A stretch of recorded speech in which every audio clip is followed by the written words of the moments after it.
Terima kasih banyak. Anita? Sure. And I've got my mic here. Thank you very much, Mr. President. If you may. Well, I'm going to take the first question, and then I think Anita's going to take a question from social media. Oh, this is tough because we have so many outstanding young people.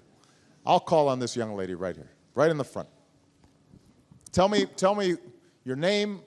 If you're going to school, tell me what level you're at, what year you are in school, and where you're from.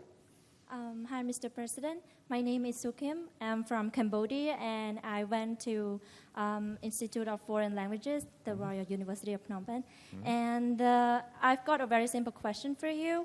What was your dream when you were in your 20s? And did you achieve it? And if so, how did you achieve it?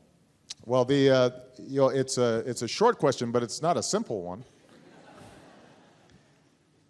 You know, when I was in high school, so for those of you who don't, are studying under different systems, when I was 15, 16, 17, before I went to the university, I wasn't always the best student. Sometimes I was enjoying life too much. Don't clap. There you are. This guy's the same way. No. Part of it I was rebelling. It was, which is natural for young people that age. I didn't know my father, and so my family life was complicated. So I didn't always focus on my studies. And that probably carried over into the first 2 years of university. But around the age of 20, I began to realize that that I could have an impact on the world if I applied myself more. I became interested in social policy and government, and I decided that I wanted to work in the nonprofit sector for people who were disadvantaged in the United States. And so I was able to do that for 3 years after I graduated from college. That's how I moved to the city of Chicago.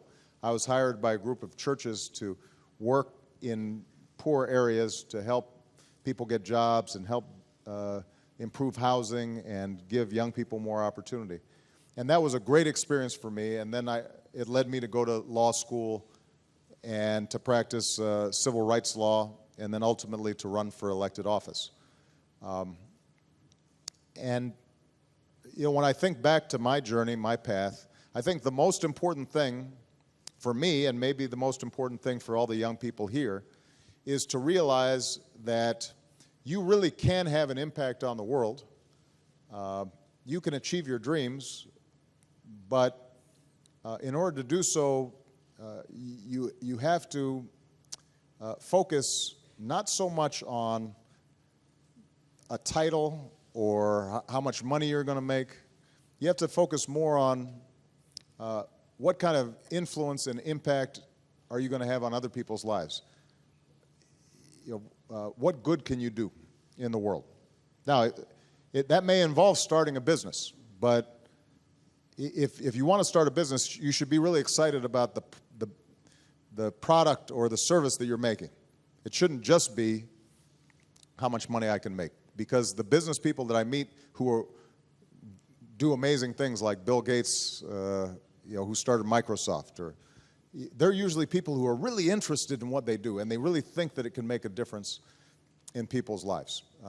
If you want to go into government, you shouldn't just want to be a particular government official. You should want to go into government because you think it can help educate some children, or it can help provide jobs for people who need work.